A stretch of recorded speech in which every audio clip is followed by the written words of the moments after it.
Why are people not going to lawyers to get wills made? What is stopping them? Well, I think there's a number of things.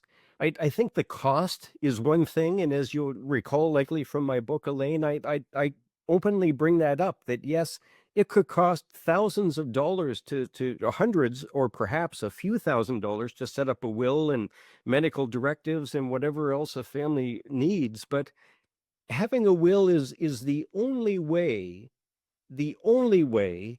to determine, to specify who you want to wrap up your life. You had a comment on page 12 that some kind of superstition is holding people back. What kind of superstition is there?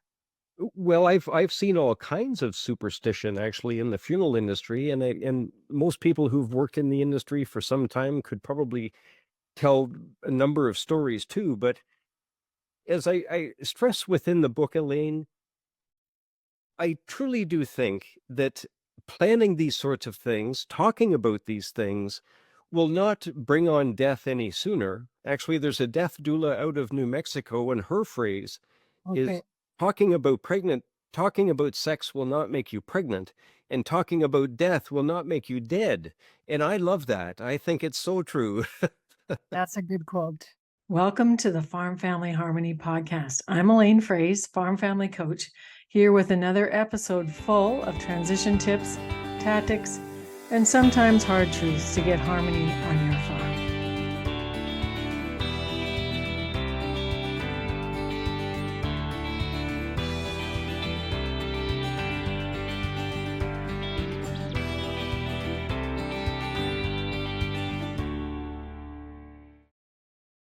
All right, folks, it's Elaine Froese, Farm Family Coach, welcoming you to episode 50 of Farm Family Harmony podcast. And this is airing in the middle of the summer when farmers are busy tending to crops, seeing how soon harvest will start. But one thing that never changes is that we get announcements all the time that someone has passed away.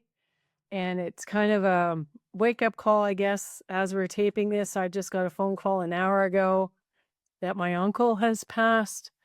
I also learned this morning of someone in our community whose cancer treatments have been stopped and the family is now being called. So my guest today is Greg Barnsdale, and he is the author of Do Not Ignore Your Mortality, a copy of which I have already purchased, and I expect you to also to do that.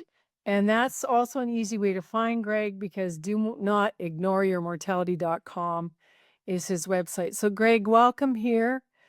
We were connected by someone who thought that your message would be a great fit for the work that we do with farm families. So do you want to just tell us a little bit about yourself? I know you're a certified financial planner and you're also a licensed funeral director. So that's a pretty interesting conversation. How did you get to that combination? Well, thank you for having me, Elaine. I appreciate it.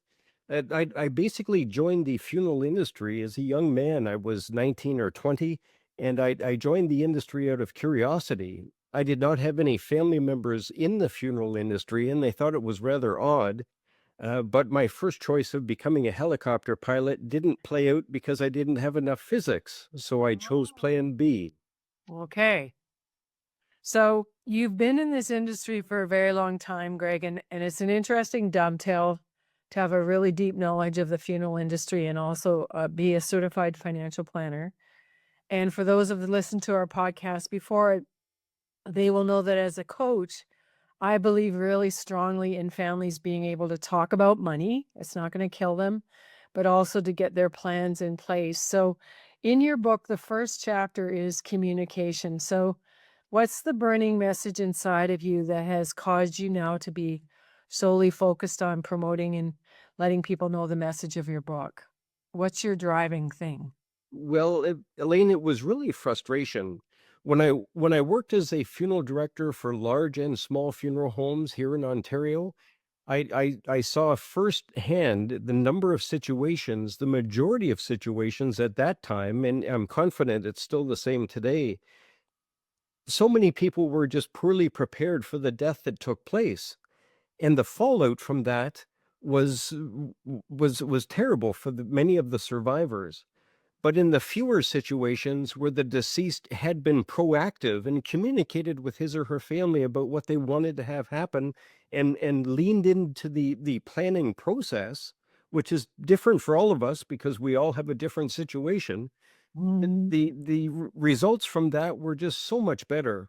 And then when I pivoted to the financial planning industry, I saw the same sort of theme play out in that people were open and willing to talk about the more exciting things like their investment accounts and how they were doing. But as a certified financial planner, I was mandated to also talk to them about the risks of what could get in the way of a good retirement, and a critical illness or premature death were certainly big ones. So I was on your website and I saw this piece called Hallway Huddles. And I had that experience myself with my mother-in-law when she was palliative for 4 months, Greg, with lung cancer back in 2008. And there was some mineral rights that hadn't been quite assigned properly. So we had to get the lawyer to come to her bedside. And, she's on all these pain drugs to keep her comfortable. And we had a bedside huddle with her, although all of her other affairs were in order. There's this one piece that was still needing to be taken care of before she passed. So my curiosity is, excuse me, what do you do to prevent these huddlings of the family in the hallways of the hospitals? How do you break through procrastination, Greg? What has been your experience to have more of these people that you say are leaning into the planning process? What does that require in terms of a mindset and communication? Well, I think it's having more of a mortality mindset. Everything that I do, as an example, Elaine, and maybe I'm a little over the top with this because what I've experienced, but I do find more and more people resonating with this type of message. Okay. I'm always trying to keep in mind that I could be hospitalized or I could die at any particular point. And ironically, and we should talk about this too, Yes. 2 months after I published this darn book, after years of trying to create a compelling message in the most effective way, I was diagnosed with a large brain tumor myself. And I watched that video. It's on TikTok. It is. It Yeah. is. But I truly do think, Elaine, that people are open to being inspired. And my core message now was really this. I stress the fact that end of life planning helps reduce the stress of aging. It leaves survivors more financially and emotionally resilient. It leaves them in a place where they are more likely to get along and less likely to contest final wishes. It naturally results in more meaningful legacies. The process often helps charities who desperately need the money. The process often results in immense pressure being taken off of the court system from otherwise having to deal with so many unorganized estates. And all these things cumulatively help bolster the economy. So I'm just going to recap that because I was writing furious notes as you were speaking that, because I think the one that hit me the most was decreases the stress of aging. And everybody, and agriculture has a lot of other stress with cash flow and commodity prices and weather risk and market risk and all the other things that agriculture is dealing with. So, to decrease the stress of aging, to be more resilient financially and emotionally, to have harmony in your family, to have a meaningful legacy, to help give clarity to everyone, and to also decrease the stress or the chance that this is going to end up in farm estate litigation. This is a really good reason to invest in this very powerful, tiny but mighty, I would say, book of yours, Greg, because do not ignore your mortality is a pretty clear message. Right? And so the first chapter is on communication. So how do you help families come to the table? When you were sitting in that funeral home, also doing financial planning, trying to, bring people into the process, what has been your most effective strategy to get people to the table to get their affairs in order? You said to be inspirational. Yes. Well, that inspirational message, those points that I just shared with you, Elaine, are what I've realized just over the recent time since I published this book 2 years ago. But in the past, years ago when I worked as a funeral director, the the conversations with families, serving them when a death had taken place, they were motivated to get the planning in place because someone had died in their family. So they were inspired and wanting to get the planning done, obviously. I also worked for a period of time on a pre-need planning team where we went out into the community and involved accountants and lawyers and financial advisors. And that's what ultimately uh, created my interest in financial planning. And I left the funeral business. But there's no secret sauce to what I have done in my past. To be totally honest with you, I have just found it so frustrating that many people didn't they were uncomfortable with these conversations, and I get it. I as I had mentioned, or I think I had mentioned, 2 months after I published this book, I was diagnosed with a large brain tumor, and it shocked me. I didn't tell my wife for 3 days. I documented all this on social media and felt that I had to be transparent, especially with this message that I was sharing in a book. But, I don't think there really is any secret to getting people to talk about it.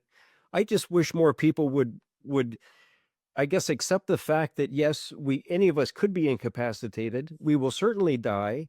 Why not just lean into the planning process and talk about these things and move forward? It actually helps us live better. So, how would you reward yourself at taking those baby steps, Greg? Because farmers have a way behavior. They're always fixing problems. They're not really toward people. They're not really motivated by having a goal necessarily. They're always trying to avoid or take care of things that are causing a challenge. So, if the next chapter that you deal in chapter 2 is wills and the challenges of not having one. So you're pretty clear about what that happens to be. But also, I think your mom fell and broke her hip and you thought everything was going to be fine, but that wasn't the case, correct? Exactly. She basically almost died in front of me, after breaking that hip, and prior to that, she was quite active as an 82-year-old, church organist, and, we just never know what's ahead of us. But when I created this book, Elaine, what I did was I took the advice of a very famous nonfiction author who was a dragon, actually, for 3 seasons, and Oh, I creatively included some dry humor in this book, and that's one of the tools that I use to help kind of lighten the weight of this message because it is very heavy. But I think we're better off, as I said previously, just to accept these things, lean into the process based on our situation, and move forward. But to answer your question, how to celebrate, it's really all about family. If we can involve our family and have these conversations in a more meaningful way and celebrate our successes with them, we ultimately want to set them up in the best position of strength. it's interesting to have those conversations kind of in a very non-pressured kind of way because I have our will up to date. We get it updated whenever there's a change and many times. And so I started asking my adult children what they want of my stuff. The answer is zero. And so when we have these conversations, just coming from curiosity, I think, Greg, is also a good place to start. But what bothers me as a farm family coach is when I'm working with families, particularly families with young children, I ask, and do you have a will? And their heads drop. So why are people not going to lawyers to get wills made? What is stopping them? Well, I think there's a number of things. I think the cost is one thing, and as you'll recall likely from my book, Elaine, I openly bring that up, that yes, it could cost thousands of dollars or hundreds or perhaps a few $1,000 to set up a will and medical directives and whatever else a family needs, but having a will is the only way to determine, to specify who you want to wrap up your life. Well, is there really anything well, I'm sure other people would disagree with me, but I think that's incredibly important. If you don't have a will, well, then the jurisdictional rules of the government Government decides. take over. But I was meeting with a very intelligent, well-educated person recently, And they said, "Well, Elaine, I'll just roll to my husband, won't it?" And I'm going, the tax implications, the things being frozen, things being stuck. I also have another friend who just buried her 84-year-old mother last year, but she buried her husband to cancer 12 years ago. And all of the things she learned with the pickles, some legal mistakes that happened with her husband's death, made her prepare even more for the ultimate journey of her mother dying. And then I talked to her recently, Craig, and she said, Elaine, the financial institution made mistakes because people are not communicating. So even, but she said, this is what she said. She said, even though I thought I had everything in order, there were still challenges, but I can't imagine how horrible it would have been if I hadn't have even done that much. And she had time, right? Because her mom was palliative for a very long time. So the other thing I found interesting about your book, because of your funeral experience, Greg, is I had no idea. I have a casket, I think I told you, in my basement of it's whitewashed pine made by a local carpenter. His name is Sheldon Dick. It's beautiful. I paid $2,200 for it. I use it as a speaking prop when I do videos. I'm not going to carry a casket around with me, but it's already increased in value. And then I got thinking to talk to my husband about cremation or if he wants a casket. So I know he wants a casket. I know my 40-something daughter wants to be cremated. But what I didn't know was about deep burials and all the other intricacies. So is it a good idea, just out of curiosity, to pick up the phone and call your local funeral home and just have a pre-planning discussion with them? And then how important or how smart is it financially, Greg, to prepay your funeral? Well, it's always a good idea, Elaine, for all of us to learn it as much as we need to for our situation. And these days, it's so easy to learn, especially through the internet. But you want to make sure that you're obtaining the best information for your situation and that it's accurate. So Right. yes, to pick up the phone or go on a local funeral home's website and learn about their services and even set up an appointment and go in and speak with them is certainly a wise idea. Now, what again was the second part of your question? Well, the thing I didn't know that there's a thing called a deep burial because my plan is, and again, it's not written anywhere that the old die first, but if I predecease my daughter, I will be buried in the casket deeply, and then her cremation box will be on top of me. And Yes. people say, "Oh, Elaine, how can you talk like this?" Well, the reason I can talk like this is because I buried my sister Grace, my youngest sister, who was killed by a drunk driver, Greg, when she was only 23. I buried my mom at age 65, 10 months after I buried my father-in-law. And then in 2008, went by, I buried my mother-in-law in January of '09 and my father in 2011. So I've done palliative care 4 times with both sets of parents. And so I've sort of had this practice Yeah. or understanding of being able to think about all the details of the dying part, which is, burying someone or taking care of a person's body. But the other piece is not knowing what the cost of some of these things is, because I have an invoice on my desk for $1,500 for 2 burial plots in my local Boys Main cemetery, where I was told by my mother-in-law that there would be a place beside her for me, which is awesome, but apparently there is not. So again, even when we think we have things in place or family narrative says, "Oh, don't worry about it, it's all taken care of," I'm saying, check it out. Because I'm now going to have to write a check for $1,500 to get a plot for Wes, a plot for me. And then if Erica wants to be buried with us, she can be buried literally on top of us. But all of these things are not hard to talk about when you really look back at your points of celebration or inspiration, as you call it, is to give clarity to the family. Yes. And I have friends right now on cancer journeys, and um, we're encouraging each other and just helping each other see that, life can go by really quickly. And there's nothing saying that the old are going to die first either, which many farm families unfortunately have experienced the loss of a child or a sibling. So the other thing that you talk about is legacy planning. And um, is there a different way you like to speak, or which language do you use, Greg, to get people excited about why this is so important and what the outcome will be? Because estate planning seems to, oh, I don't want to hear about death and taxes. Right? Even though death and taxes are the two guarantees, right? As the old joke goes. Yeah. But yes, you're absolutely right. We are better off. It's the lesser of two evils to check it out, as you say, and learn about these things, and not just take someone's word for it that this is the way it's likely going to be as it plays out. Where planning pays off. We're better off to have open conversations regardless of who's in the family, whether it's husbands, wives, sons, daughters, nieces, nephews.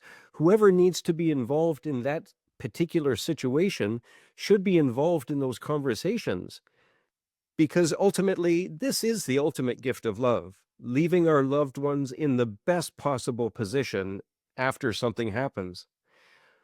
When I was diagnosed with my brain tumor, shortly after I published this book, my mind was anything but clear. And ironically, I had stressed in the book before publishing it that I couldn't imagine being in the situation of having a serious illness and then rushing around to get my final affairs in order. And little did I know a brain tumor was actually growing in my head over 10 years, the oncologist had told me. But fortunately, it was non cancerous, and I'm incredibly lucky. But having our affairs set up before any of this turmoil hits the fan, so to speak, is the much better alternative. Well, I wrote like I always write notes in the backs of my book. So in your book, I what timing, and then you said, and I'm putting quotation thing, when things are normal. Enjoy the peace that you may be in right now as a family, and do some really good planning work now. The other thing I like what you wrote is praise grandma, which is me, for being thoughtful and organized. Yes. And oh my goodness, like you said, the families that you came in to communication and knowledge of, Greg, when you were sitting in those funeral chapels, and there's no weeping and wailing and yelling and screaming. There's tears because there's sadness because a loved one has been passed on. But grandma was so well organized, they didn't even have to plan the funeral. She did it. And I was at a celebration of life recently this year where the fellow had had cancer and had time to plan his own celebration. He actually called it a party, which was a little bit different. But the photographs, Greg, and the reel, and I looked, I went, oh my goodness, that's me up there. And he had taken the time, so for the people who had connections to him, and just going through the whole celebration, you could really sense the care that had been taken to making it a blessing and a celebration of his life. And it was a very good experience.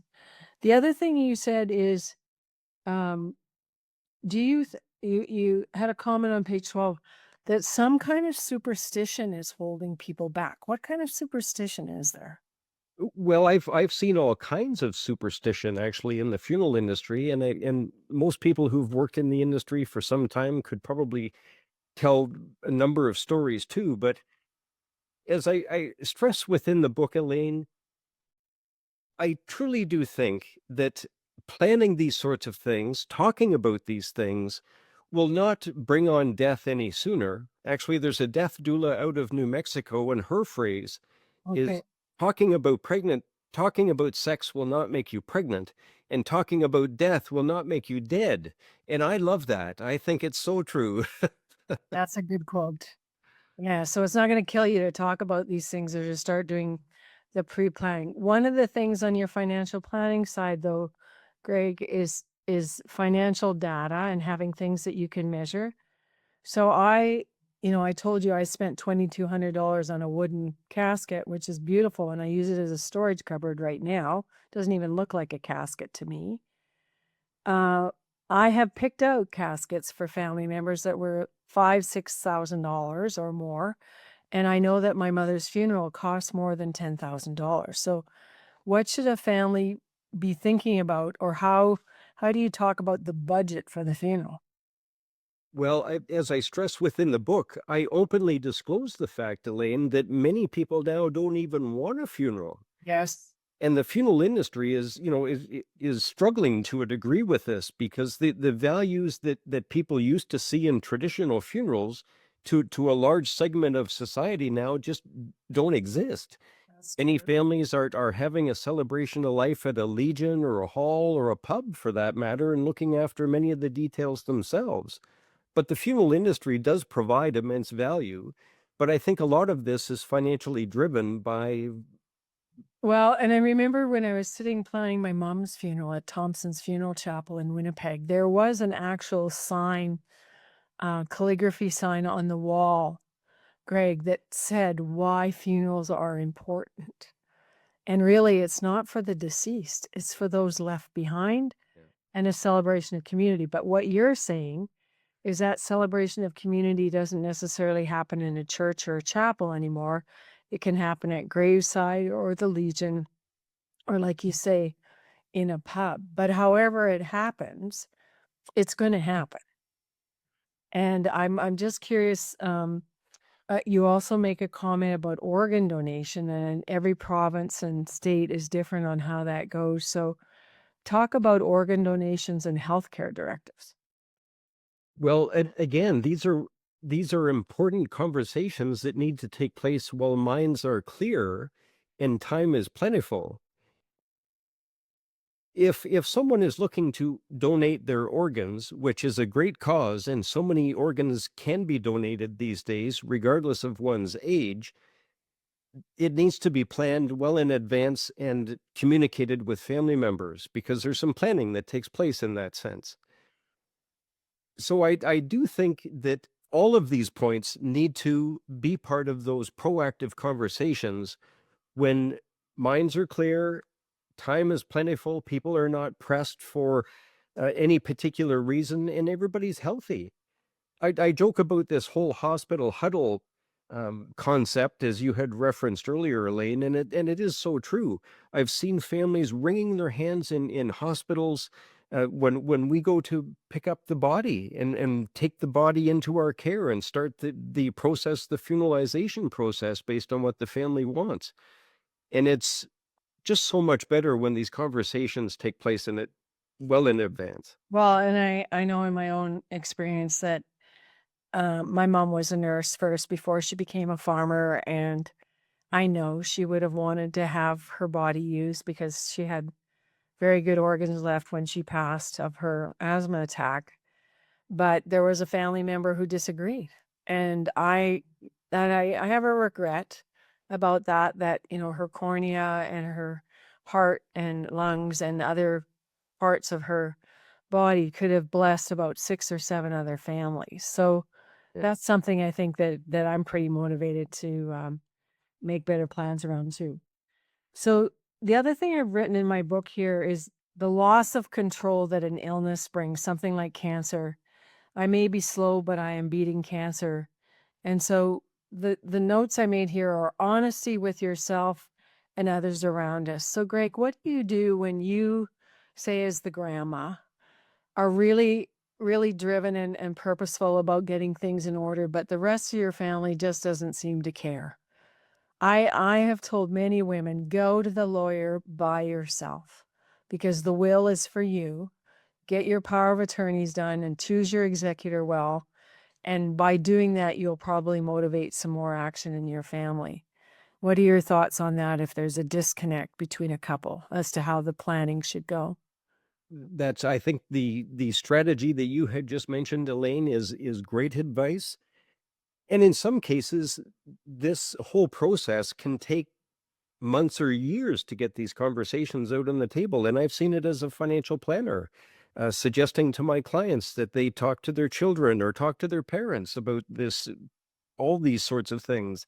And in some cases, they get shot down saying, Mom, you're going to be fine. I don't want to talk about it. I think it's important to be persistent and keep trying to bring up the conversations.